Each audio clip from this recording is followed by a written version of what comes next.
Hey, and welcome to another installment of Catching Up with Chris, Jake, and Sam. I'm Sam. I'm Chris. I'm Jake. And, so it's good to be back, guys. Both me and Chris were out of town, as we may have alluded to heavily in the last week's episode. But we're back in town. Chris, how was New York? That was pretty good. Surprisingly large number of people at New York Comic Con. There were reports that they had broken or beat out San Diego Comic Con in terms of attendance. Having been to a San Diego Comic Con, I'm going to go ahead and say that those reports might be a little bit exaggerated. Skewed. Mostly because just in general, the San Diego Convention Center can hold a lot more people. But the one report that I did see that I think everyone kind of latched onto and just exacerbated was that opening night of New York Comic Con had larger numbers than opening night of San Diego Comic Con. But I'm going to go ahead and say even that is a little bit misleading because opening night of New York Comic Con was all day Thursday. Starts at what, like noon? Yeah. Okay, so it was noon instead of 10, but still it was basically the whole day because it was still the same, 7 p.m. close. Whereas San Diego Comic Con this year, the first night was a half day on Wednesday, like a preview night where, only 30% of the people that even bought tickets would have been allowed to that opening night. So judging, and I feel like just people were judging the entire weekend on that number alone. Sure. That being said, it was probably busy as hell. It was. This was probably the busiest Thursday I've ever been to. And you know me, I don't really like Thursdays, mostly because in previous years, it really has just been a preview night. Half the booths aren't even set up yet. And there's only a couple hundred people walking around. Whereas, you know me, historically, Thursday's my favorite because it isn't as busy. Especially, Saturday is like a fucking circus. It is. And you one of your big things about a convention, I know, is you like to go to the dollar bin comic book sellers. And they're usually the ones that are set up for Thursday. They're usually it's usually them and then the big companies that are part sponsors of the cons who are there. So, you've got those dollar bin comic retailers and then you've got Marvel and Midtown Comics and DC and all that, But Thursday was nuts. I had your Thursday pass because you weren't able to come. Yeah. And I went in, and I was there with friends, and I was barely able to walk around. This Thursday was an average Friday, or early morning Saturday when some people maybe haven't gotten there yet, or later in the day Saturday when people are getting tired and going home. Yeah, I remember so me and Jake and you went as well. We went to last year's New York Comic Con. Mm-hmm. I remember after Friday and Saturday, Jake just crashed back at the hotel room. Yeah. Whereas I always love being in New York. I kind of get a rush from it, and I was like, oh, okay, cool. I'm just gonna enjoy the town. Though you didn't end up.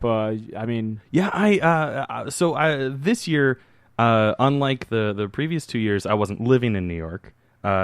So I was with a group of friends who were also out of town or from out of town, and I kind of ended up getting stuck doing what they wanted to do, partially because the things that I wanted to do, mainly go to Stout for karaoke on Saturday because that was my favorite karaoke spot. Yeah, right there in Midtown. Yeah, and then go to the Slaughtered Lamb in the West Village or Greenwich Village because that's my favorite bar in New York. Unfortunately, I wasn't able to find any time for all of us to go there, just because they were all big into doing cosplays. So whenever we did anything after the con, they were like, "Well, we want to go back to the apartment and change." And we were all staying at my old apartment, now my friend Sarah's place in Brooklyn. So to go all the way to Brooklyn, change, and then come back into the city was kind of logistically improbable. And then I didn't have anyone like you or any of my other local friends that I could be like, hey, I'm going to hang out with this guy at Stout or the Slaughtered Lamb. So unfortunately, I didn't get to go to my favorite spots, but we did end up going to the Way Station, which is represented as the Doctor Who bar. That's my personal opinion that it's misrepresented. It is. It just has a TARDIS bathroom, right? Yeah, the door to the bathroom is painted up and made up to look like the TARDIS from Doctor Who, And then they have a couple drink specials that are named after Doctor Who characters, and they have 2 sonic screwdrivers that I've never tried them. I did have the Captain Jack, which was quite nice. Get you high tonight. But basically, it was just Captain Morgan and Jack. Jameson. No, it was Captain Morgan and Jack Daniels with a splash of Coke. Right, basically, it was a rum and Coke and a whiskey and Coke mixed together, combined to be a super drink. Yeah, and it was quite delicious. Oh, sounds good. Yeah. I love New York. Was the first major con that I ever went to, actually. So I would love to. I felt so bad, but I was down in Atlanta. Hot Atlanta, man, where the traffic is kind of terrible. The the city's nice, but yeah, the traffic's pretty bad. That through highway. I've driven to Pensacola a couple times and gone by way of Atlanta, and that like 5-mile stretch where you're going through Atlanta or whatever distance it is. That's rough. It's always rough, no matter what time of day. Yeah. It's kind of like getting on 66 here in the D.C. area. Now, I didn't do a whole hell of a lot, like leisurely wise. It was largely kind of a business trip for me. But so I'm 28 years old, and this past weekend in Atlanta was the first time that I was hanging out with some of the people that were down there, and they were like, hey, you want to go to a place where, you want to see some real Atlanta, like where, like, the rappers and people go and hang out? And I was like, yeah, sure, totally.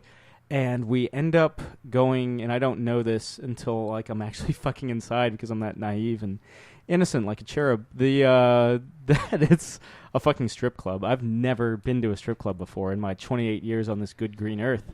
And me at a strip club is probably about as awkward as you would think. Mm-hmm. When you told me this story, or you just said I went to a strip club, you didn't even have to tell me.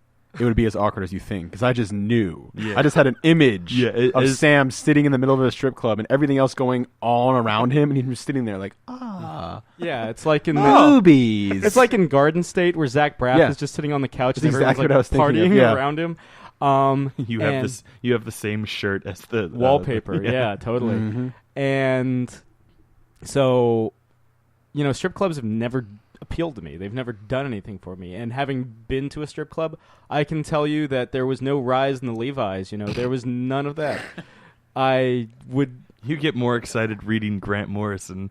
I definitely. Yeah. Give me like whatever is going on that isn't a strip club, because I don't know, there's just something like dirty about it, and it's just, I don't know, the idea of like women just kind of like, I don't know, it just, there's no fun in it for me. There's no appeal, especially having been to one now. It's like, well, I was right, basically, in so many words. Yeah, it's not for you. Yeah, I would never really go again. I just remember like one of the guys I was with paid for, I guess, wanted to show me a good time, and he paid for a... okay. Yeah, he...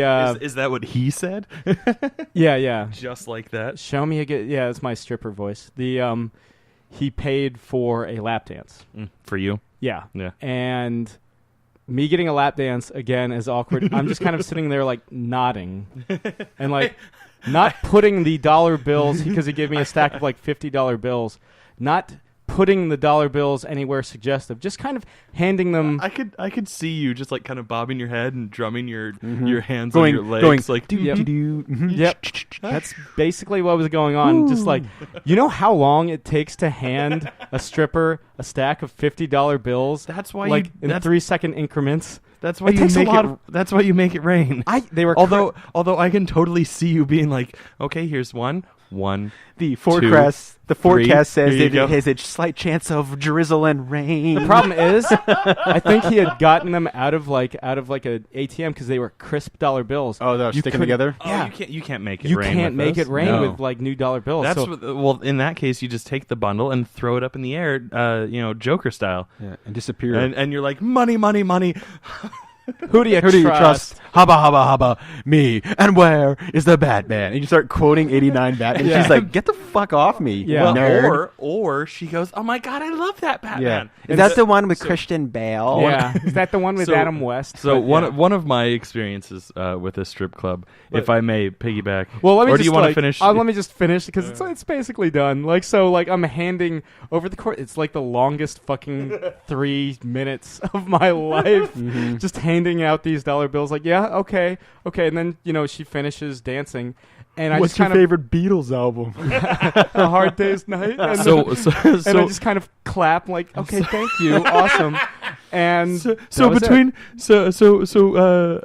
between between Friday the 13th and Nightmare on Elm Street, what's your favorite horror series? Yeah. The James Tinian, the fourth question.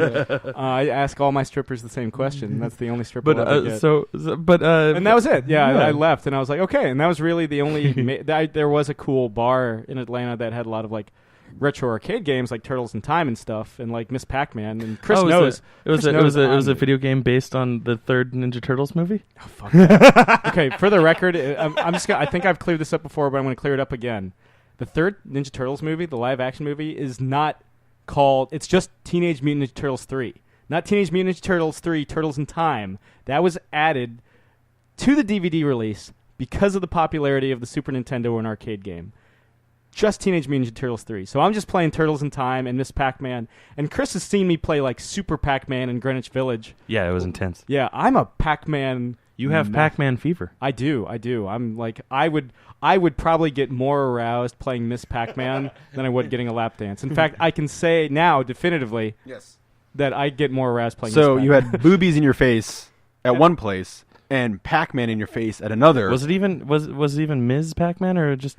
The one in Greenwich Village is regular Pac-Man with a Galaga combination, whereas the bar, it's called arcade, or it's called Joystick in Atlanta, has Ms. Pac-Man. Wait, which bar? The strip club, or it was called Joystick, or the? No, Because that could go either way. Yeah. The strip can club. we open up a strip club with vintage video games or arcades? Where would they? God, in the wake of Gamergate, The most you're social. right. Yeah. Most. I feel like the most vocal gamers, or at least there's so many gamers that give gamers a bad reputation because they don't know how to like treat amateurs or novice people into the hobby, or just women or people that women in general, whether women in they're general, novices or pros, or people that write professional reviews. One of my favorite stories out of Gamergate, and I don't think it was actually like during this whole Gamergate thing, but I think it's an older story. But like some girl was wearing like a BioShock Infinite shirt. And some dude came up to her and was like, "Oh, you probably don't even play that game." So she proceeded to tell him the ending, and he got really upset because he hadn't beaten it yet. So, like, you're slacking, yeah. motherfucker. Not only did she step up to the plate, but she stepped up and showed that she had larger testicles than him. Yeah, metaphorically, because chicks can rock it. For me, it's always such a joy to introduce like girls I know to video games, like or to find out that they're already into it. Yeah. I love like getting them to play stuff like Flower or Journey or like Shatter on the PS3, or any of the retro video games. Like I remember me and my girlfriend in a high school or college that I've talked about on this podcast before. We used to play Mario Kart 64 like all the time.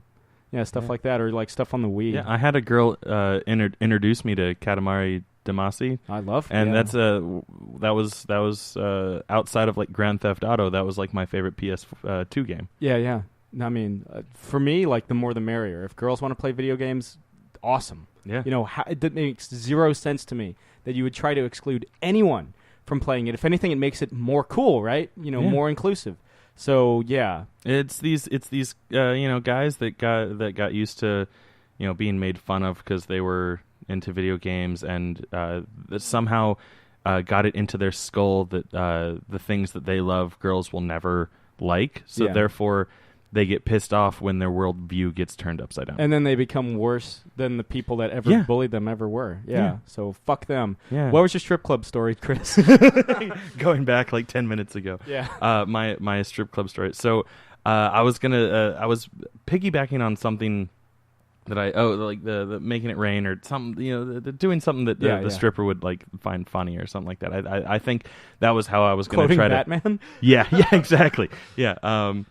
One of my stripper stories has to do with my affinity for $2 bills. So I enjoy having $2 for whatever reason. I think I get it from my mom, and I think she gets it from her mom. Like, we just like having $2 bills. It's kind of a luck thing, kind of just like a collector thing. Like, I have a $2 bill that's from like 1952, and it uses red ink instead of green ink and stuff like that, and it's really cool. Anyway, strippers.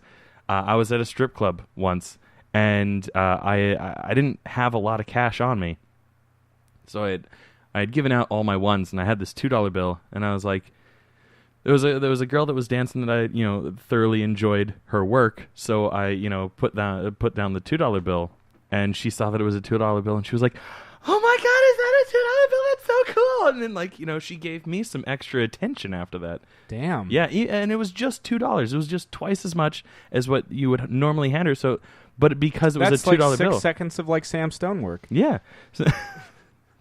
That's how frequent I did time it. Right. Yeah. I would hand out the because bill. you would. I was like, I can totally see you as being like, this is an appropriate amount of time to hand another. I'm clearly not captivated by the performance. It's like, okay, I would rather be playing Pac-Man. Yeah, Ms. Pac-Man, in fact. Yeah. But Jake, you have a strip club story, right? Yeah, I've only been to one as well.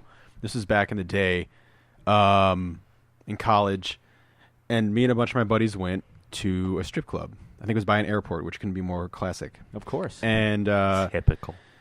We get in there, and the first thing is, like, I don't know what the fuck's going on. I'm like 17, 18 years old, looking around, and like, oh, what the hell is all this? Hopefully you're 18. Yeah. And one of the girls walks up, and she's like, "Do you want to help me put me through college?" And I was like, oh. And so I got my wallet. I was like, oh, okay.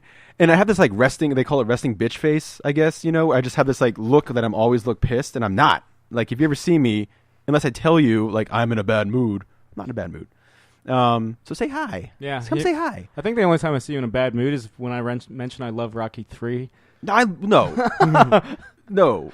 There's another third movie. Listeners, There's another third movie that you mentioned for those that of you makes listeners, me upset. And it's Jake not Rocky. just jumped over the table and punched Sam in I the like face. Rocky 3. I love it's all Mad the Max Rockies. Beyond Thunderdome. Beyond Thunderdome is the one I'm not a fan of. Anyway, and so she saw my face, and she's like, "You don't have to if you don't want to." And I'm like, "I'm already fucking this up. I've been in here for like 5 seconds."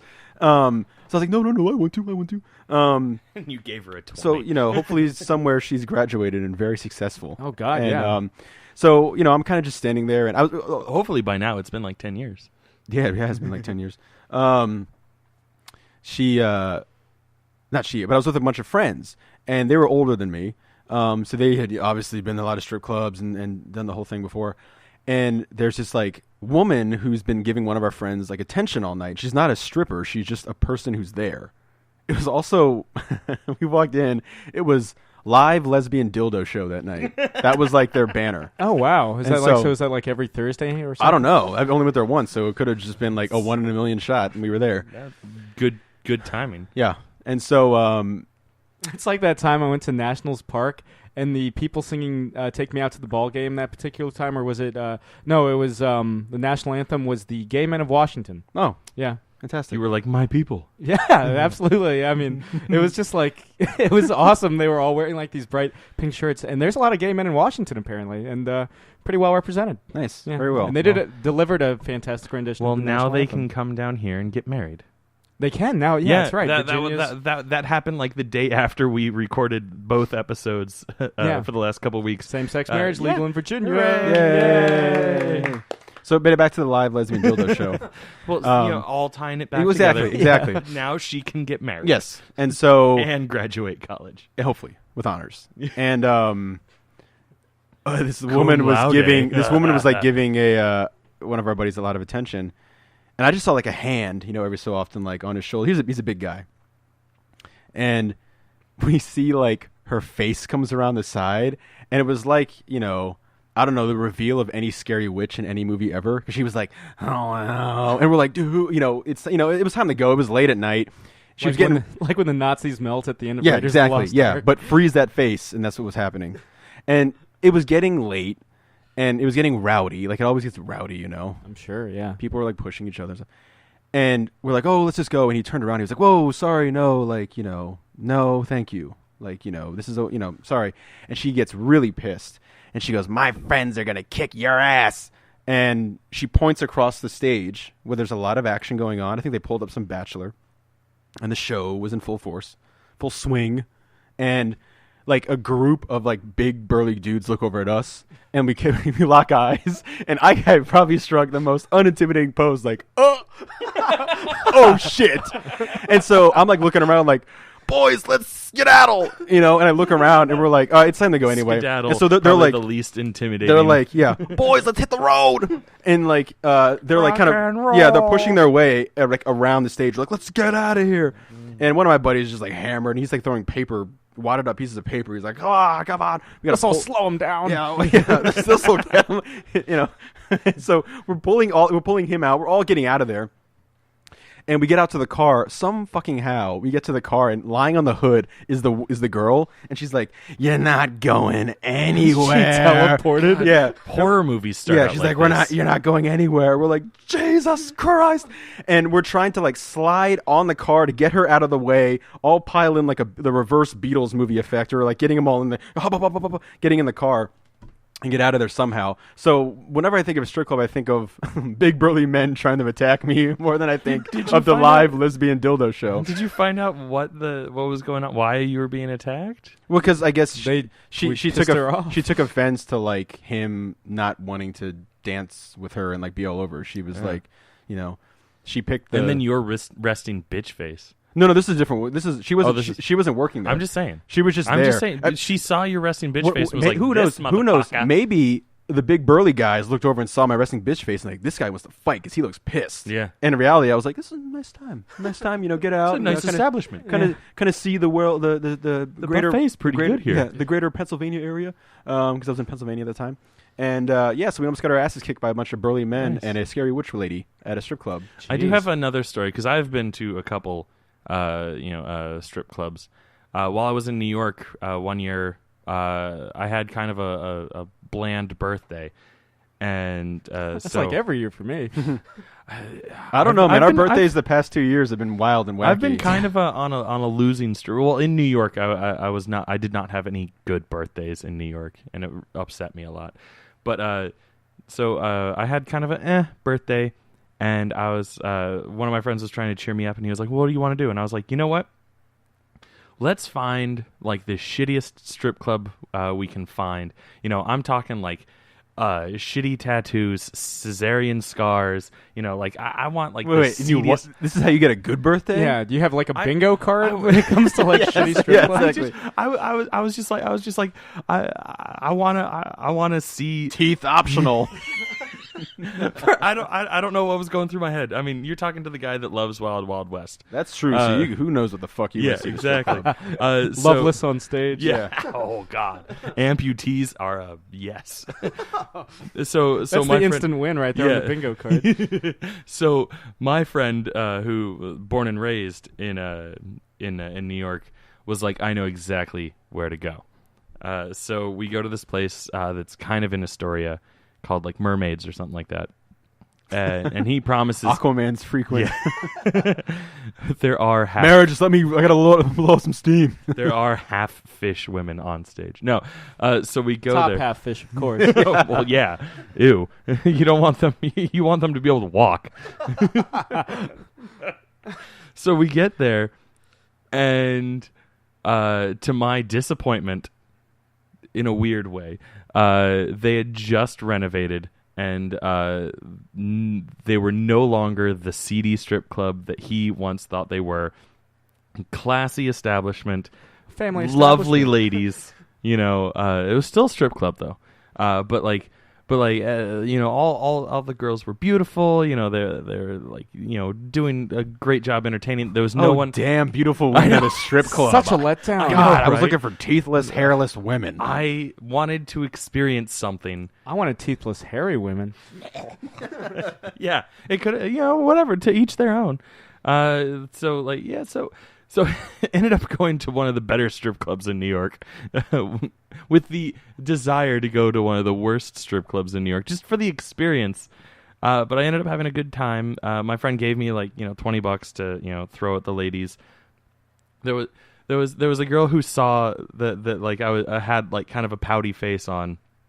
Because one, I too kind of have the... She's like, I met a guy years ago at a Pennsylvania strip club with a resting bitch face, and he gave me $1 to get through fucking college. The fucking bitch. Putting out a cigarette on her hand. Yeah. No, but the girl noticed that I kind of was a little distraught. Mostly because I had had a meh birthday, not because the establishment ended up being a nice place. Yeah. So she gave me some extra attention. I had some dollars to throw at her, and it was nice. Yeah, and then then you got all got ice cream. Yeah, probably. Yeah. But yeah, I remember it was New York that was the first place where I learned what gentleman's club meant. I remember my family went up there when I was really young. And you all went to a gentleman's club. Oh, yeah. And so, my father Your and dad's like, I'm a gentleman. Jack Stone twirls his mustache and walks into the nearest establishment. He has a gentleman's hat from when he's been there from before. I love this place. Yeah. Gotta represent. Yeah. Oh, they have a canopy in front of their establishment. This is a reputable joint. The yeah, me and my father, when I'm a boy, are walking through because I used to be a girl, are walking through walking through Manhattan, and I was a young man. We're walking through Manhattan, and I see a place that just says Gentleman's Club, and it's sure enough has its own fucking concierge or something or doorman. And I know exactly which one you're talking about. Maybe. Yeah. And I was like, oh, what's a gentleman's club? He's like, it's a strip club, Sam. And then we went and got hot dogs, and that was it. That was my story. There was I grew up in Springfield, Virginia. For anyone that's confused, because every state has a Springfield. But there was a place that's no longer there, or rather, it's changed names. But it was called Dolphin's Steakhouse when I was growing up, and it was a gentleman's club. Because technically in Virginia you don't have strip clubs because there's no nudity in Virginia. But I would always wonder why we never went there, because we're big steak fans. We in my family we like steak. So one day I was like, Dad, can we go to Dolphin Steakhouse? And he was like, no, the steak dance is on the table there. Nice. Yeah, right? Yeah. Well done, Mr. Nolan. Well done. And then for the longest time, I thought that it was Dan. I was like, that's an even better reason to go. I want to see my steak dance. Yeah, like the Sledgehammer music video. Sure. Yeah. Yeah. Peter Gabriel with the dancing. I want to be your sledgehammer. Yeah, the dancing like chickens. So I've only been to the one strip club. I've been to a lot of gay bars, though. That makes so much sense. Yeah. I've been to one. One? Yeah. I remember, okay. I'm trying to remember if I've been to... I know I went to the gay bar that's in... what's that neighborhood called? It's down 28, but they do Chantilly or something? Past Chantilly, but that general area. Sure. But they do a weekly drag show, and a bunch of my friends wanted to go check out the drag show. I gotta say, it's a very kind of chill environment compared to say sports bars or something. And I love being around the gays because they love me. Because I for those of you that don't know what I look like, I am pretty much the textbook definition of a bear, except for the fact that I'm a heterosexual. But it's gay guys, just a small hurdle. Yeah, right. Enough drinks in me. But hi, Dad. By the way, my dad's now a listener to the show. Oh, yeah. He likes it. He thinks we do a great job. Well, that's good. Thank you, Mr. Nolan. Yeah. Thank you very much. And doesn't your family listen to us too, Jake? Yes, they do. Your whole family. No, not my whole family. Yeah. But my uncle likes uncles us. and aunts. And hi, Jake's uncle. Yeah. Thanks for listening. Thank you. Yeah, no, the gay guys give me a lot of attention. They like me. They think I'm cute. Yeah, it's just a positive atmosphere. Yeah, I like it. Yeah. If I had that kind of positive reinforcement on a daily basis, I could have myself whipped to shape by the end of this century. Sure. I mean, I remember the first time I went to a gay bar, I was It's a reference to Ghostbusters 2, by the way. It's going to sound so pretentious, or at least according to Chris. Wait. Sam says something that sounds pretentious. Yeah. Oof. So I'm in Switzerland. Oh! There it is. And I'm Sam Stone. I'm traveled. I'm worldly. damn right. And Yeah, I will. Yeah, He caught himself. Thank you for that. But yeah, so we've been jet lagged. We landed at like 8 in the fucking morning. I'm with the study abroad group in college. your time or the local time? Local time, and they're like 6 hours ahead of us, like Switzerland is, and on the East Coast anyway. And so it's that night. I've been up for like over 24 hours at this point because I don't sleep on planes. I can't. Neither do I. me neither. Yeah, I can't do it on trains, planes, or automobiles. So I decide, hey, I'm the only one in this group that can speak French and German. I'm going to serve it. I'm sorry that you barely get away with one language. And so I almost kissed that. I decide to stay as the interpreter, so I decide to stay sober. And we're walking the streets of Zurich. I'm like, let's just find the first bar we can and go. And it's this place called Cranberry. And I'm just like, fuck it, Cranberry. Sounds like a gay bar. Awesome. I'm very naive. Again, I didn't know a place called Tease this past weekend was a strip club. So we go to Cranberry, and everyone's kind of drinking and talking. And I'm not drinking, so I'm just kind of like sitting and looking around, and I notice the girls and guys are separated like at elementary school dance, and I'm like, oh, okay. This is a gay bar, but again, pretty positive atmosphere, guys. Even in Europe, I dig it. I remember. I can't remember the name of the gay bar, but me and two of my friends went, and one of my friends was gay, and so he knew the place and he knew a lot of people there. We're like, yeah, let's just have some fun. And there was like a drag show there, which was like a lot of fun. And I'm sitting there and I'm wearing a Watchman shirt. On the back, it has a quote from Rorschach, and a guy comes up to me and he's like, "What's a Rorschach?" And I was like, well, and I just sat and explained the entire plot of Watchmen. Like, he wanted to fucking know the entire plot of Watchmen. Kind of just, like, left disgusted. But it was kind of fun. It was fun. There was an episode of Community where Troy's 21st birthday, they go to a bar, and Abed's playing, like, Galaga or something like that, and Paul F. Tompkins plays a featured guest star in it, and he starts talking to Abed about the video games, and then they start talking about sci-fi television, and then like finally, like at the third act of the episode, Paul F. Tompkins' character is like, "Listen, would you like to have gay sex with me?" And Abed's like, "Oh no, thank you." I mean, and he's like, "Why have you been talking with me this entire time?" And Abed's like, "Oh, I just really like Battlestar Galactica," or whatever the show they were talking about. "I really like Farscape." And he's like, and he like throws a drink in his face, and he's like, "Stargate's better." I have to. I mean, so it just reminded me a lot of that. You should watch Community. I admit, not the fourth season. As a bit of a weakness or a bit of a confession, I always have like that kind of trouble when it comes to like I have no trouble. No, so do I. Yeah, I have no trouble talking to women. Like, just straight up like, oh, let's talk about whatever. We can talk. But gauging what type of talk you're having. Yeah. That's the trouble I have, too. Here's a story. So, during my all-night grad party, I know you guys have kind of expressed earlier that you guys weren't big fans of high school, right? I was fine with high school. Yeah, I don't know where you got that. Fuck. Well. I was basically indifferent to it. Like, I wasn't that angsty kid. But at the same time, I wasn't like, fuck yeah, high school. Yeah, I mean, I enjoy... I wasn't that jock whose, heyday was in high school. Yeah.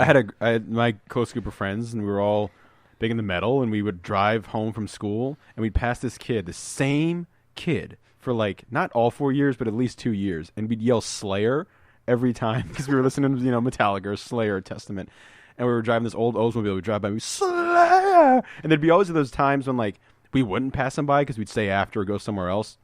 And he must have, like, Slayer must be this trigger word that, like forever, him and that stripper that I helped with through college are going to meet and marry. And have tons of children. Every time they hear the word Slayer, he just tenses up. Slayer! But Eugene, sorry, triggered a memory. Eugene Merman, the guy that does the voice for Gene on Bob's Burger, was on Pete Holmes' podcast, You Made It Weird.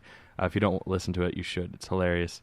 But he was telling this story about how in high school, some kids randomly would just yell like "legend" or something like that at him. Like he had no idea what the context of it was. Like they just yelled it to him, much like this kid probably thinks like Slayer was to him. Like he thinks like, do they think I'm a slayer of women? Slayer like all the time. Do you know who it was? No idea. Oh man, yeah, just a kid. Yeah. Apparently, was it that fat kid that would like just walk up and down the just neighborhood? a normal kid. Like there was because like I saw a kid like for like 5 years straight. Like he would just like the same time of day would just like basically walk to the colonnade from our neighborhood here. Like just like he was getting exercise or something like that. But it was always like right around the end of school. We would day. also like slow crawl in the car with the windows down. Each of us air drumming or air guitaring to like battery. It was usually battery. That was with Sean, right? Yeah. Well, Sean was with us sometimes, but it was me. Famous Sean Crane. That's right. The best Sean Crane. Yeah. And famous Chris Lee. Chris was with us, and our buddy not Christopher Lee, but no, yeah, he was. Chris Well, Lee. sometimes he would show up, and he would just talk about Man of War and exactly. Yeah, our buddy would be driving Eric, and then me and Chris, and we'd like drive by like the football team, and just just being like these weirdos that were like stuck in the '80s somehow. God, I wish I had been friends with you guys. That's so much cooler than what my friends would do, which is to say nothing. But jeez. Or well, I mean, I was in theater, so we would like stay after and work on the shows. Yeah, I did a bit of theater my last year of high school. I but bet you did. Yeah, but the thing of it, to tie it all back to my awkward all-night grad party story, is I actually really went to a strip club. Yeah, no, never, not until I was 28. I really fucking dug high school. Like, I don't know, I would hesitate to call it like the peak, because I've had, I had good points in college and good points, out of school and all that sort of thing. But for some reason, I just really dug it. And so all night grad party is that kind of realization that it's done, it's over. And I remember they had the big inflatable, like attractions and slides and shit, because we are the PTA or whatever rented out the Audrey Moore Rec Center. That's where we had it, off Braddock Road. And so I'm standing next to one of the most popular, really most attractive and nicest girls in school. And it's me and her, and we're watching it like deflate, like it's almost like a movie, right? We're watching the end of high school like shrink down before our eyes. And I turned to her, I'm like, hey, it's been like one hell of an adventure. And she's like, yeah, we should totally like hang out over the summer. And I was like, oh yeah, totally. All right, well, I gotta go. Bye. Like, I didn't ask for a number. I didn't like. I totally.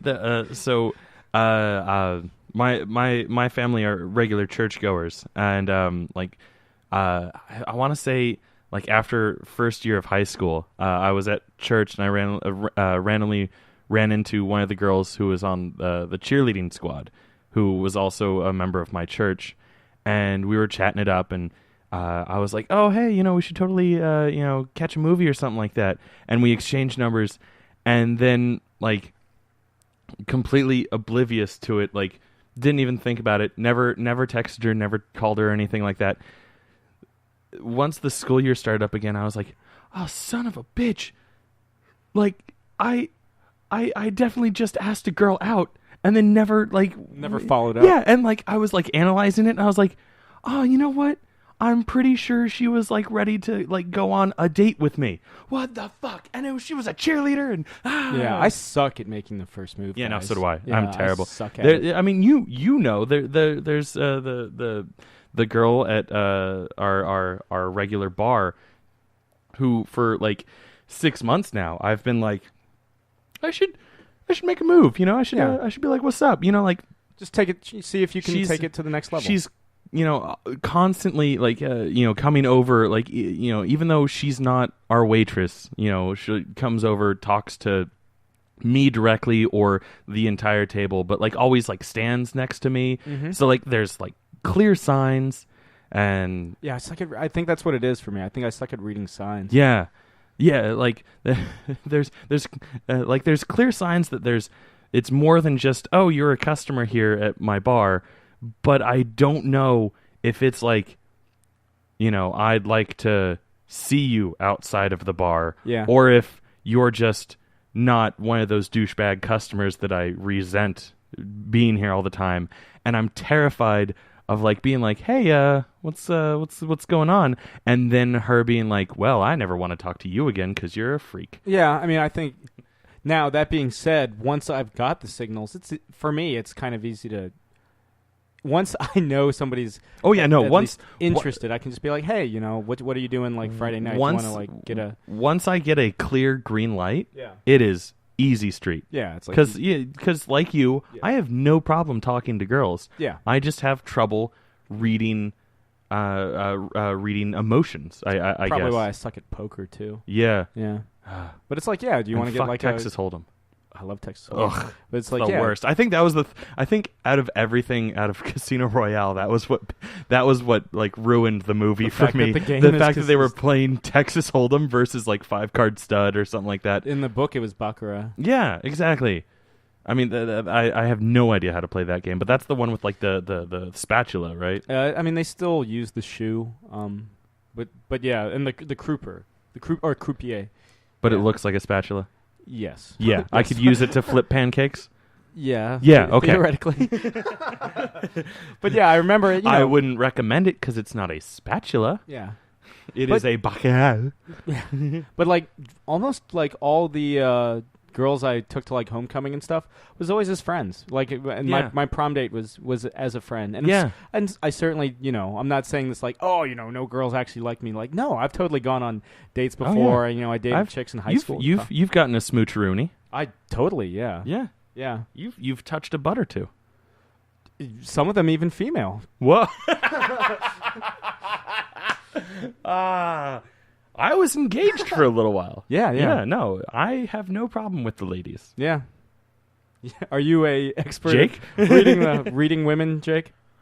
You are the ladies' man of the group. I would. No, not really. I don't. I mean, I'd say you're the prettiest. He just, yeah. I mean, you're the one that I'm most attracted to. Well, sorry, no offense, Sam. It's quite all right. I'm not into Asians. I get. Maybe that's a factor. Jake's the gentleman. He puts them through college and stuff. That's right. I just yell Slayer really loud. They're like, hey, we want to go out Friday? Slayer! And then the girls are like, oh, God, he's a pussy slayer. That's not it, Dad. That never happened. I always quote the Gospel of Paul Stanley from Psalm Lick It Up. It ain't no crime to be good to yourself. And so that is, just take the chance, man. And then you know what I mean? Like, and then you get up in the girl's face and you're like, lick it up! Lick it up! See, that's how you're not going to get a date. Oh. That's how the girl's not going to like what you don't you do know that. what? You know what? You took the wrong... Thinking back, yeah. Yeah, you don't quote Lick It Up. You quote from the song Lick It Up. That's don't do that. Yeah. What about shout it out loud? Well, that's more about just being alive. Or get the firehouse. It's just called Firehouse. And so I shouldn't yell, get the firehouse! If shit's on fire, yes. Do. Call the firehouse. What about get the fire hose? If you have a fire hose, do it. Do it to it. But I don't know. That's what I always hear in that song. I hear, get the firehouse! Yeah, I was goofy in high school. Yeah, you were. I had friends who were girls and stuff, and we'd hang out. But I don't know. I never liked the term friend zone. Yeah. If a girl doesn't want to date you, she just doesn't want to date you. Yeah. So for me, back when I used the term friend zone, back when it meant more than just I'm pissed off because a girl doesn't want to sleep with me. Because I never used it like that, and I take offense to people using friend zone in that manner. Fuckers. For me, it was always I would put myself out there and kind of be like, "Hey, do you want to go on a date?" And the girl would be like, "Oh, I just see you as a friend." And to me, that's what friend zone is. Like, oh, their definition of me is friend. Yeah, but I wouldn't be like, "Fuck you, bitch." I would just be like, "Oh, that makes me a little sad because I wanted to take the relationship to a different level." But then I also got over it. Well, honestly, it's kind of liberating for me, right? Because then I never have to think about them in that perspective ever again. It's just like, cool. That means I can focus on other women, and you can still come over and join me and my friends when we watch Transporter 2. That happened a lot in college. Like, it was just like, oh, you're not interested in me? That's cool. That's awesome. Let's watch a shitty Jason Statham movie, which is to say a Jason Statham movie. I enjoyed... The Italian Job? No.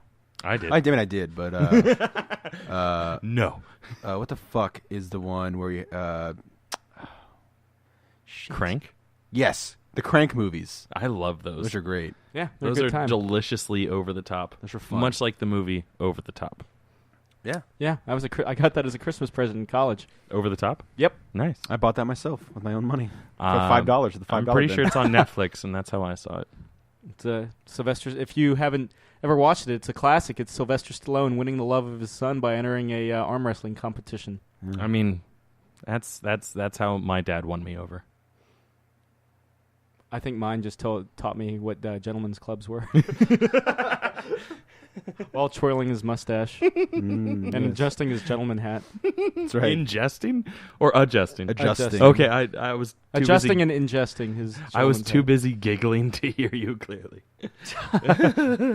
But I mean, By the way, not to harp too much on the fact that my dad's now a listener, but he loves my laugh on the show. the giggle. Yeah, that was one thing that he pointed out specifically. that and he thinks that we, the three of us have a good rapport, which is one of the compliments that we get the most. That would have been weird if he was like, Chris, I really hate your laugh. Like, fix that. Yeah. Fix that. He's like, Chris, can you stop saying, and I'll do it again after each time Sam says damn right. It's like, Dad, did Jake get to you? Yeah. I called him on the phone and said, You might want to Hey, give your Mr. Nolan. yeah. Hey, Mr. Nolan, we got to talk. Sit down your son and talk to him about his love of DMX. I mean, X is going to give it to you. He is. He's also going to fight Jet Li in a movie about black diamonds, Cradle to the Grave, Yeah. where the 2 is a number 2, not unlike Too Fast, Too Furious. Or Left 4 Dead, the 4 being number 4. I knew a guy, a friend of mine, thought that Left 4 Dead was a sequel. I mean, A friend of mine thought Master Chief was Master Chef. I'm dyslexic, but even I didn't see that. Because that would make no sense. Unless he had a chef's hat running around cooking shit for aliens. He killed one of it instead of the melee. He kills them slashes them with a spatula. Yeah. In a world overrun by aliens, the only man who can save us is Master Chef. You know, Steven Seagal's a chef in Under Siege. Under Siege. You know, he's also a dick. In real life. Yes. One of my friends. He just comes off as such a dick, man. Oh, totally. Like, it's insane. Yeah, one of my roommates in college though was all about Steven Seagal. I never, ever was a fan. Like, I could never get into Steven My- Seagal. My favorite Steven Seagal moment is when he fucking dies in Executive Decision. Which is a great film. It is a because great film. He's billed as the lead. Yeah. And then he fucking dies. Much like Drew Barrymore in Scream. Yeah. or Bryan Cranston in the new Godzilla. Yeah. Yeah. Oh, But that it's pissed me so off. awesome when not when Cranston dies, because Cranston rules. Yeah. But when Steven Seagal dies, because Kurt Russell is way cooler and way more awesome than Steven Seagal. I'll take Snake Plissken. Snick Snick Plissken. Snicked Saturday Plissken. Night Nick. Plissken. What's your what is your favorite? Is Snake Plissken your favorite Kurt Russell role or character? It's either that or fuck. R.J. McCready.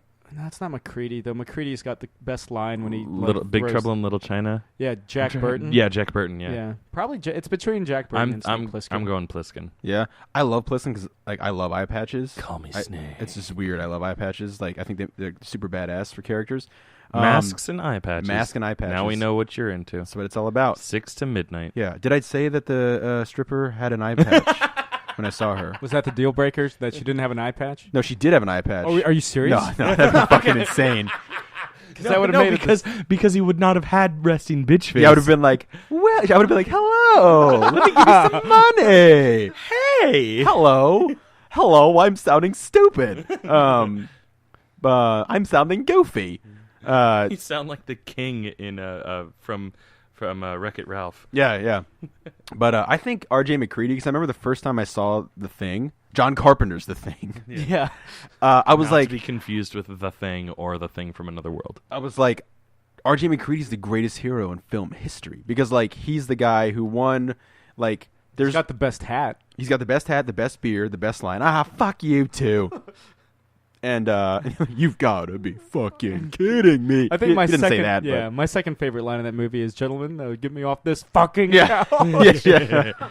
That's And my then he favorite gets scene. incinerated. You know, one of my favorite things about The Thing John Carpenter's The Yeah, Thing? John- I'm is- sorry. Yeah. The Thing is... No, but It's been a fantastic night, and you're lucky I don't sue. I'm not going to explain that one. Just, figure it out. I think we probably talked about it Figure before. It Out, starring Summer Sanders. I wonder what Summer Sanders is up to nowadays. It's an old game show on Nick Yeah. called Figure It Out, hosted by Summer Sanders. Yeah.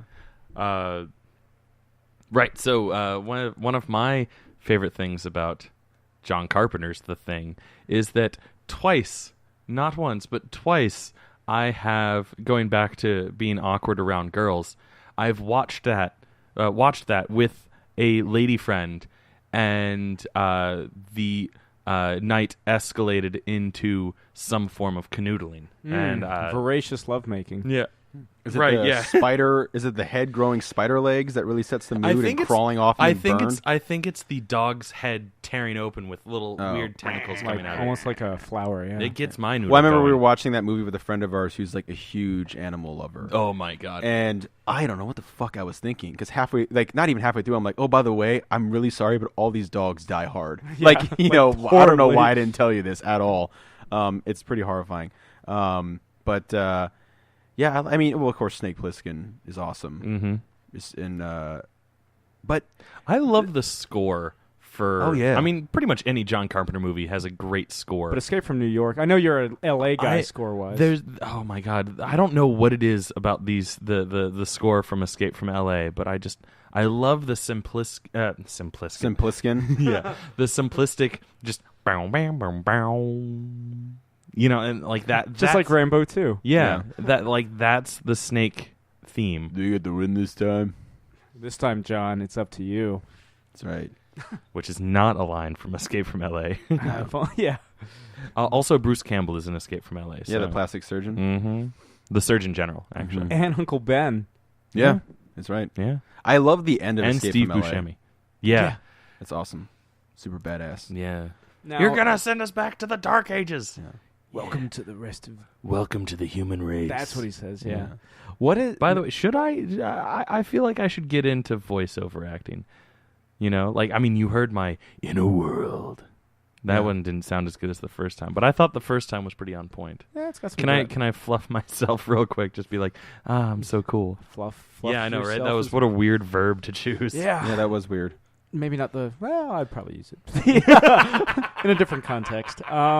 Yeah. Yeah. Can I get my fluffer in here? Yeah. Did you recently saw... Did you recently saw? But you recently saw Gone Girl, meaning... And I recently saw Yeah, Gone thanks Girl. for catching up, guys. Yeah. So, yeah, me and Jake have finally caught up to Chris. Yeah.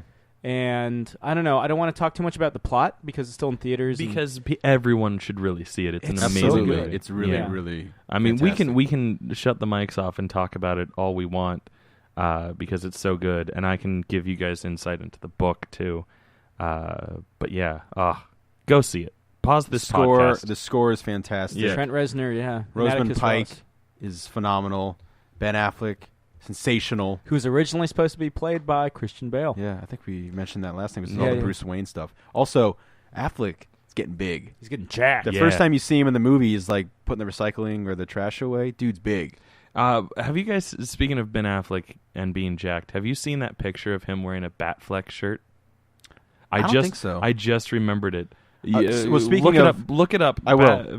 Ben Affleck wearing a Batfleck shirt. Speaking of like the It's just character funny. stuff, I don't know if you guys saw. I think I talked to Chris about it. A great picture circulating of Jason Momoa holding a Aquaman comic book with his like grin on his face, and the look of Aquaman. It's probably just someone just he had an Aquaman comic book, but I would love if this is the one they're going for because he's got the long hair in the comic, the beard, and the hook hand. Oh, so he's got like the Kurt Busiek kind of stuff. I mean, I doubt they would already go that far, in the book. Oh, that's awesome. Sorry, Chris is just showing me the picture of him in the Batfleck shirt. That's pretty sweet. But because I'm team Batfleck since day one. Yeah, no, And the I've always been okay and I've with always it. said the thing that surprised me most wasn't that it was Ben Affleck. It was that they already announced the casting. That was something I wasn't prepared for. And people started texting me like I had made that decision and were like, fuck you. How fuck dare you, Jake Bozick? I remember TJ called me and he was like, what the fuck? And I was like, dude, why wouldn't it work? You know, I think he's going to be great. He has all the potential to be like the best Batman Well, actor. I think especially like lately, you watch movies like Argo and The Town And Gone Girl. and Gone Girl, where he's Yeah. kind of got this world weariness to him, but also there's an anger under the surface. The thing that's great about him and Gone Girl is it would have been very easy for anyone to play that role as angry and bitter the entire movie. And he does everything but that. He lets himself go at certain moments, but I was shocked and delighted at how he doesn't go for the obvious in that movie at any time. Of course he loses his cool at some points because there's some rough shit that goes on in that movie and accused of certain things, whether he does it or not.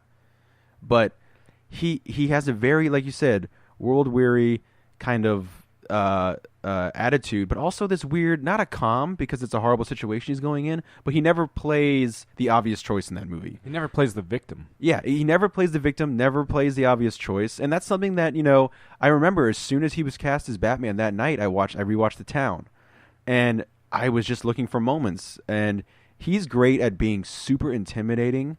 One is the haircut and the look and the attitude he has in The Town, of course, but he's super intimidating without saying a word or without yelling.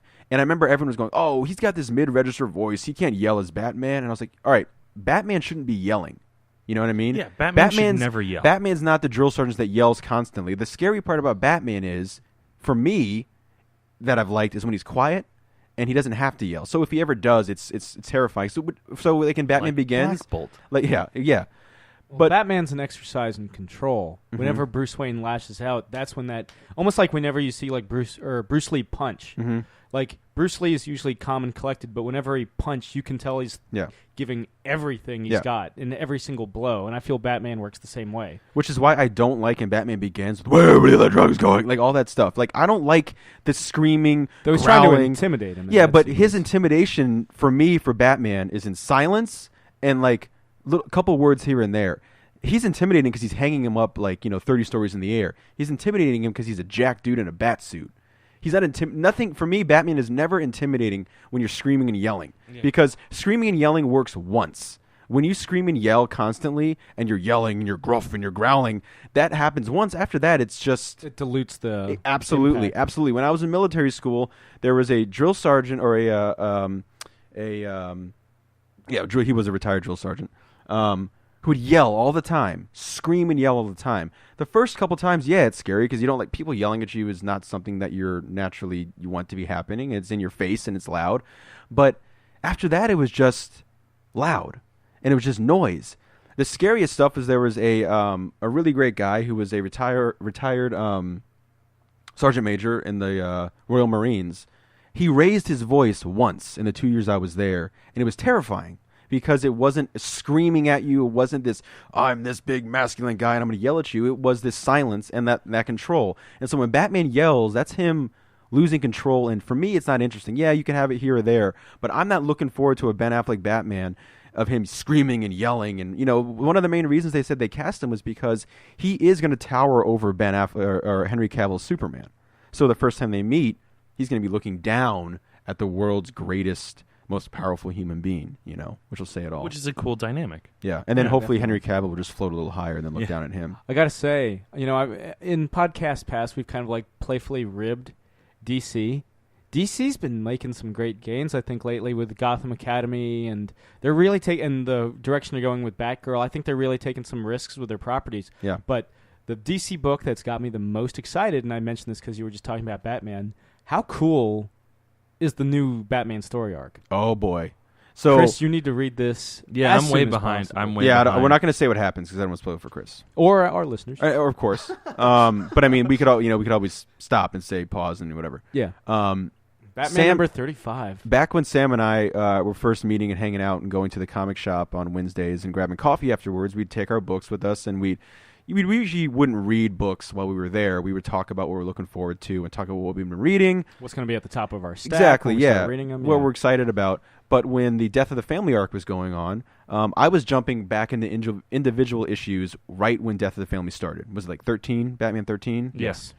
And I remember I would get a text. Have you read it yet? Oh my God, it's crazy, blah, blah, blah. And even we had some interaction talking to Scott Snyder about it on Twitter. And it's a cool thing about him is he would like direct message you And like I remember, he never DMs me. He does respond to me to his credit. Yeah. Because I remember one time I was like, dude, how freaking cool is it to write the Joker? You looks like you're having so much fun. He's like, you have no idea, the best is yet to come. And he was like best, most twisted, winky face, and it got pretty twisted. Oh God, there was one time he was on a roll responding to questions like, when's this character gonna show up? When's this character gonna show up? When's this? And he was like, he was like, Riddler's right after Death of the Family, and this and this, blah blah blah. And I was like, this was like right at the beginning of Death of the Family.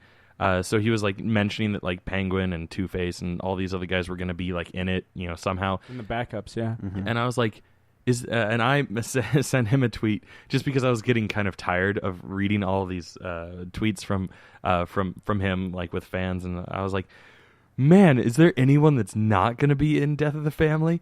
And like 20 minutes later, I got a response. I got a response, and he was like, Bat might. and I think I laughed for like 10 minutes. Nice. just because like he saw the humor in what I had sent. He didn't get pissed off, and he responded with humor. So thank you, Scott Snyder. And then I've met him a couple times in person. He's a really chill guy. Yeah. And when I was working at the comic shop up in New York, he would come in for signings all the time because that's where he lives. He loves the comic shop. And he would always show us employees like, hey, you want to see, a page or two from, year zero or whatever, like whatever the next upcoming thing was. So I got to see the year zero or 0 year bat suit before anyone else did. That's cool. That was pretty cool. Yeah. I've always been a fan of Scott Snyder's Batman work ever since he was writing on Detective Comics. Before the New 52, he wrote a really good story arc called The Black Mirror, which I heartily recommend. Which kind of so the idea, of course, The Black Mirror is that, like, very much like Lewis Carroll's like Looking Glass, like Gotham City reflects Bruce Wayne's darkest fears at him, personified by his rogues gallery. I think that the best Batman villains kind of represent pieces of his fractured psyche. And so in The Black Mirror, Dick Grayson, the first Robin, is Batman, and the idea is what happens when there's a different Batman, like what does he face? And that kind of answers that question.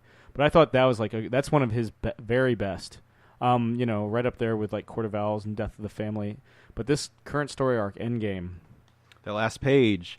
And what I was saying was when we were, we would hang out, the one issue we were super psyched to get to, and we sat there and read. Sam read faster than me because he reads pretty fast, and I was like behind a page or two. But we got there at the end around the same time, and it was the end of Death of the Family. We were like so psyched to talk about it. And at first we were kind of like, and then we kind of grew on us. And we thought about it more, and looking back on it, it's a pretty great, because I think a lot of people were expecting a different meaning of Death of the Family. But when you think about it now, it's a hell of a story. Yeah. They were expecting something a little more literal. They were expecting someone to die, much like death in the family. Yeah. But this one was supposed to symbolize the death of the Bat family. Yeah. Not necessarily allies, kind of. not necessarily any one particular character's death. Yeah, pretty heavy stuff. I mean, it's pretty heavy stuff. But Sam was like, dude, have you read the Endgame Batman 35 yet? Because Greg Capullo and Scott Snyder, mostly Greg Capullo that I saw, was like, this is the beginning of something huge. Like, you're going to love it. It's crazy. It's huge. Yeah. And and I read it, and it was crazy. Like, we got just as excited as we used to back. And not to say, like, during 0 Year we weren't excited, because I love 0 Year. I definitely love the Red Hood stuff at the start of 0 Year. But this one, for some reason, I really loved the Riddler. I don't know why. But, Riddler, like, just kind of seeing, like, the Riddler as, like, kind of like a stereotypical, like, fedora wearing men's right activist, like almost like archetype. I just something about it I loved. Riddler for me is one of the most underrated Batman villains. I don't know if it's because of like the perception of him from Batman Forever or all that, or like Frank Gorshin. Yeah, but like I like Gorshin. Or are you saying that like people don't respect him because I feel like Batman people Forever? kind of write him off as a more jokey character. But you're talking about a character like Batman's a character that is reputed as the world's greatest detective, and so it would make sense that like the Riddler would kind of like address that and kind of attack that. And so also Riddler just is like on Batman the Animated Series, the Riddler episodes were some of my favorites. Agreed. So it's really cool. It was really cool seeing him take like the chief antagonist role in 0 Year, and one of the great things about Hush, and I'm about to spoil a 11-year-old story right here, but yeah, sorry. The one of the cool things about Hush is it's a Riddler story, but you don't even know it until the very end. Mm-hmm.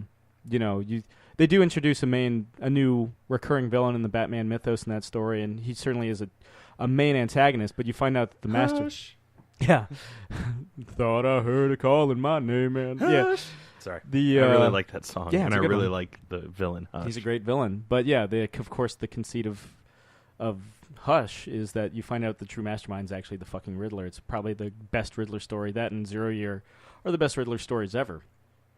But I don't know, man. Chris, next time you get paid, swing by the Tuesday. shop. Yep, and pick up that fat stack, which is to say just Batman. I mean, yeah, Batman like Harley Quinn. I probably have like 6 Batman related issues there because I'm also like a month behind on Batman Eternal, and like at least a month behind on Harlequin. The interesting thing about Endgame is the current Batman arc, takes place after Batman Eternal. Yeah, like there's and that's March. Yeah, there's very kind of like loose references to like, man. I kind of liked how they did that. Like they started Batman Eternal, which is essentially like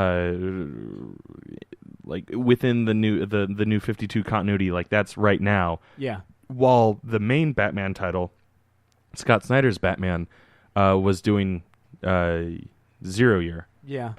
So like they never had parallel storylines, which is something that always bothers me in comic books when you have like characters that have like Batman times. And then Detective Comics and Shadow of the Bat and Legends of the Dark Knight. Back when Batman had all those titles running simultaneously, it's like, well, are all these stories taking place at the same time in the same universe? The cool thing about Legends of the Dark Knight is that was always kind of like Batman early years. Yeah, and I was just throwing out different titles. But I one thing that I really liked when I started reading comics and I started reading Superman is that all of his different titles, Superman, Adventures of Superman, Superman in Action Comics, Superman, Man of Steel, those were all they still had Man of Tomorrow. And yeah, staring at me. Yeah, well, Man of Tomorrow was a quarterly. Yes. But yes, Man of Tomorrow. They all were like one continuity, just different titles, different creative teams working on them. But if you got all the comics, it was all one story. Yeah. You just and it basically became a weekly comic. I gotta say, they're turning around on the Superman books these days too. Yeah. Between Jeff Johns on Superman and Greg Pak on Action. Jeez. Like I said, I'm way really behind on Superman. Around, well, the thing is, and Supergirl. I haven't caught up since she turned into a Red Lantern. Yeah. Speaking of the New 52 stuff, and especially Jeff Johns, like I think we could all agree, one of the great things about Jeff Johns' Superman stuff is no other Superman writer do you get this feeling of the classic Christopher Reeve Superman. You just get that when you read his stuff. And I feel like that comes from, he used to be Richard Donner, the guy that directed the first 2 Superman movies. Mm-hmm. His first job in California was as his personal assistant. And they wrote a story together, Last Son of Krypton. Mm-hmm. So speaking of... I just couldn't get over John Romita Jr.'s art. I like his art. I do. I like the action. His action is amazing. I don't know, those promo pictures that they had in like it wasn't the comic best books leading picture. up. Yeah. Where he's like drooling. Yeah. Yeah. The hands were like weirdly... I mean, I get it. It's a cartoon. Like I actually enjoy like my comic book characters not looking... realistic. 100% realistic. Like some of my favorite art, I feel terrible because I can't remember the artist's name, but like it was reminiscent of the creative team that was on Man of Steel when I was reading Man of Steel, and I think it was the same guys that did the Batman Superman, that story arc that turned that like started with Public Enemies. Oh yeah, and then, Ed McGuinness. Yes, yeah, Ed McGuinness. I love that style where everyone's kind of, it's very cartoony. Yeah, it's very cartoony. But at the same time, I also love Michael Turner. Speaking of that Batman Superman run, because he did. Thank you so much for getting me that Michael Turner Superman book, by the way. Yeah. Yeah. Yeah, no problem. Yeah, when Chris was in New York, he got me a Michael Turner cover Superman book. And Yeah. it's just like, oh shit. For when Michael Turner started putting out comics, like when he started with his like Fathom storyline, and then later Aspen Comics in general, like I ate that shit up. Like I bought, like that was one of the first times that I really was like doing like collector-y stuff, and I was getting every single cover. Superman Godfall. And yes, Superman Godfall was great. And the Supergirl story arc. I was trying to remember what the specific title of it is. Supergirl. Was it? Yeah, Batman, Superman, Supergirl. Which was adapted as Batman, Superman Apocalypse. Yeah, and it's so good. And I love his writing. I love his art. Miss him. R.I.P. Yeah. That was one of the that happened the year that I went to San Diego Comic-Con, and literally like the day before San Diego Comic-Con started. So like the first day of San Diego Comic-Con, like they came over the speakers and were like, "Hey, let's have a moment of silence." Yeah, and Jeff Johns had left the con because he was supposed to be like a big featured writer at the con. He left the con to take care of to console the Turner family. Mm-hmm. Yeah, Jeff Johns, like he is, I could say, my favorite like current writer these days because when he came back to Superman, like I've been reading Superman, the New 52 pretty much since around issue 13 for a good chunk of the characters, and Batman and Superman, always two guys I always go right to when I'm picking up comics or just looking for comics in general. And I was so psyched when I found out he was coming on to Superman, because I've said this is like podcast 1 or 2 really early on, that my favorite New 52 title was his Shazam run. Like I love the way he did Shazam, even though it was just a not one and done story, but it was so far just one volume of self-contained story. Like I really loved his Shazam stuff, and I just love his writing in general. He gets like the fun, but he can also bring in the heavy at the same time. Well, also what I love about Jeff Johns is he can take like the most obscure character or a character that you wouldn't think would work, be it Aquaman who gets unfairly shit on, or Booster Gold, or he had a run on Hawkman that was really cool, and he can find whatever that hook that makes that character work and make that character work. And that leads into like what I've been reading like crazy lately is his Aquaman run, his New 52 Aquaman run, which absolutely floored me because if I'm reading something in an article or an interview or something can spark my interest in wanting to learn more about that character in the weirdest way. And I was reading this interview, like He-Man last week. Yeah. I was reading this interview with Zack Snyder, and they were talking, and Zack Snyder's like so pro Aquaman. He's like, you guys don't get it, man. Like, he's bulletproof. He's like Superman underwater. His trident can pierce Superman's skin. Like, this dude's badass. He he called into a radio show to defend Aquaman. Wow. And so hopefully, I don't think he's going to be directing Aquaman, but he'll be in Batman v Superman. Sure. Supposedly, we don't know. I'm sure he'll have like a production role, exactly, like executive producer. And so I was like, yeah, you know what? I've never like really given Aquaman a chance, and I like Jeff Johns. Why haven't I read this book? But then there's that Jeff Johns' Aquaman was amazing. It's so good. And so there's a rumor going around that in Man of Steel, when Superman is still Clark Kent and he saves that oil rig from exploding, he falls in the water. There's 2 whales that come up, and that they're called on. Aquaman calls those whales on to save Clark Kent. Yeah, I remember people were speculating that from day one. For some reason, when I read that, I was like, "Fuck yes!" Like I'm so into that. Like even if it's not official or whatever, the idea that that's your headcanon. Yeah, whether he did that because he knew that this person is destined for greatness and he saw what Clark can become, or it was he just saw it as a man in the ocean who needed help and he sent these whales to help him out. Like that was so cool, and I was like, fuck yeah, I'm reading all of Jeff Johns stuff now. And so I bought the first 3 volumes. Just on a whim, just like fuck it. Well, here's the thing. I went over because I was working at the comic shop, and I read the first 2 pages. I had a second, and I just read the first 2 pages. And the first 2 pages are really quick, a bank robbery, and the cops chasing after the bad guys, and the bad guys look ahead. You see this, onomatopoeia lands in front of them. Not the character onomatopoeia, but and oh my god, there is a character named onomatopoeia. Yeah, Kevin Smith created him. Villain, And Kevin, and they look up and they see, who the hell is that? And it's Aquaman standing in the middle of the road, and they start laughing. And so immediately Jeff Johns is pulling that everyone makes fun of the Super Friends. He says, there's just, I think that in the Justice League book that Jeff Johns also wrote, they're like, I thought you were a sketch on Conan O'Brien or something along those lines. And he goes, well, what do we do? And he goes, just run him over. Like it's Aquaman. And is Ivan Reyes does the art on the book? He does, yeah. Amazing art. Like props to him as much as Jeff Johns.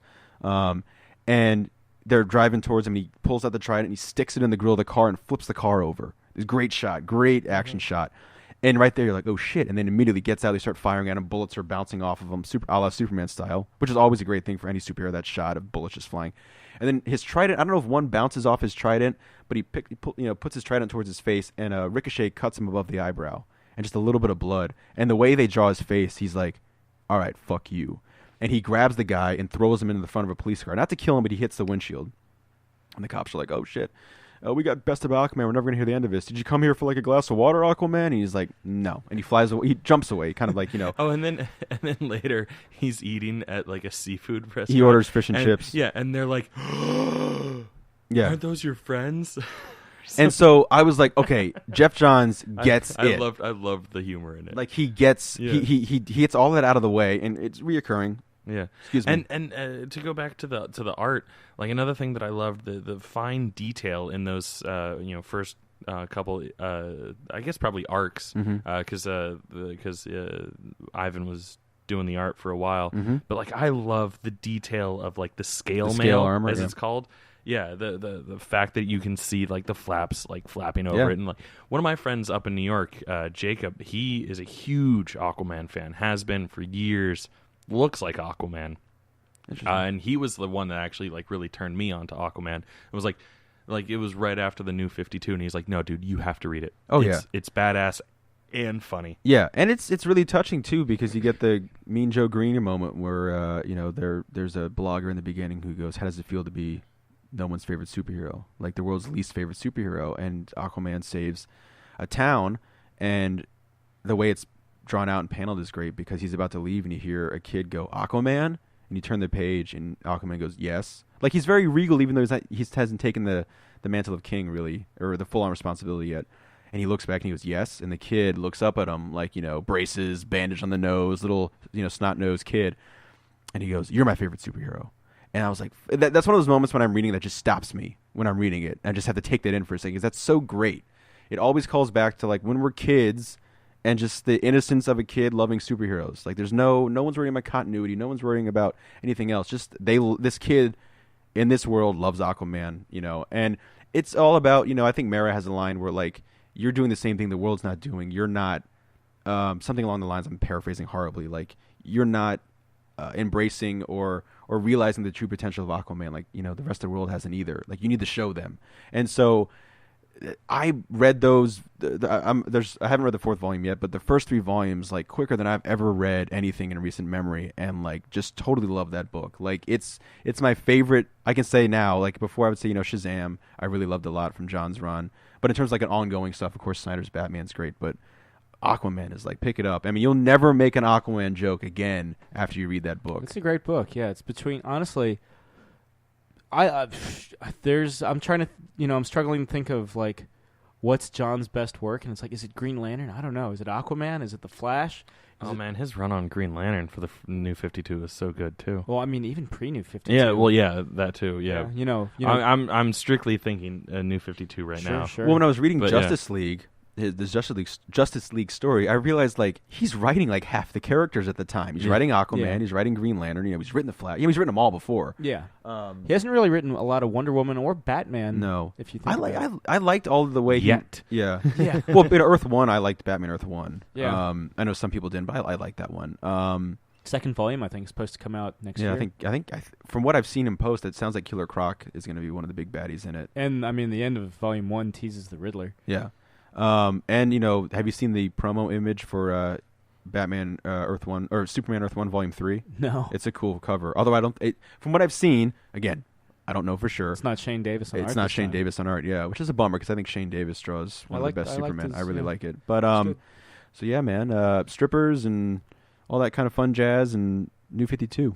It's been, I can see how the copy's going to, well, listen to the gang's sexual escapades, or should I say not quite sexual escapades, and also Jake talks about Aquaman. That's he's really cool, I swear. Half an hour. Yeah. But, Chris, is there, you wanted to kind of nod? There was one thing that I wanted to plug before we headed out. This artist that I met in New York at New York Comic Con. To give the whole story, so as any astute listener, or even not that astute listener, would know, because I don't do a very good job of hiding it. I lived in New York for a couple years, so I know my way around. And the first or second night of New York Comic Con, my friends and I were trying to get back to the apartment in Brooklyn. And at the subway station at Penn Station, which is the closest to the convention center. Yeah. This group of what I think are Asian tourists come up and ask how to get to Cat's Delicatessen, or if they're on the right platform, basically. And I'm like, oh yeah, you just want to take this train and transfer here and go, take the F to Second Avenue, blah blah blah. We're going sort of that same direction. So if you want to just follow us, and then when we get off the train, I'll tell you, remind you of the next direction. They're like, okay, cool, yeah. So I'm helping them out, being the nice guy that I am. Then fast forward to like the last day of the convention, we're going through Artist Alley, where you can like kind of meet and greet with artists as they're selling their work directly to you. And we're stopped at this one guy's booth, checking out his art. We really like it. He has a whole bunch of like cute pieces, and the girl helping him looks right at me and is like, "Oh my God, it's the guy!" And I'm like, "Oh God, am I accidentally cosplaying something?" Because I don't dress up for cons. And then like I look closely, and they, like we all lock eyes and realize that it's the Asian, what I thought were the Asian tourists, is actually an Asian artist. And we're like, "Oh my God, hey, what's going on? How was Cat's Delicatessen?" They really liked it. Was it a big line as usual? They're like, "We never got there. We got lost thanks to your shitty directions." Exactly. But no, so he was really nice. Helped my friends out, pick something, and then as like they're finishing up their transaction, they're like, I hadn't really picked out anything because I didn't have too much money by then because it's the last day of the con. And he's like, "Oh hey man, you want something? Go ahead and pick out anything from this book. You can have it for free. As a thank you for helping him." And so I picked out this one. I'll probably post a picture of it on Facebook because I really like it. Out of all of them, it was probably my favorite piece from what he had. But it's Loki and Thor, based off of the movie versions of Loki and Thor. They're playing a video game on a couch, and Thor is obviously losing because he's really pissed off and like, "What the hell?" And Loki's just got like a cute little smirk on his face. And I just kind of wanted to give a plug to him. You should check out his art. It's Derlaine, which is spelled DERLAINE, and he's got a Facebook page. He's got a Twitter page. He's got a Tumblr. Just give a search for him. I'll probably post the picture and at least one link to one of his things. But he's a good guy, like him. And now he knows how to get to Cat's Delicatessen. Yeah, great artist by the looks of it, too. Yeah, I know, right? It's really good.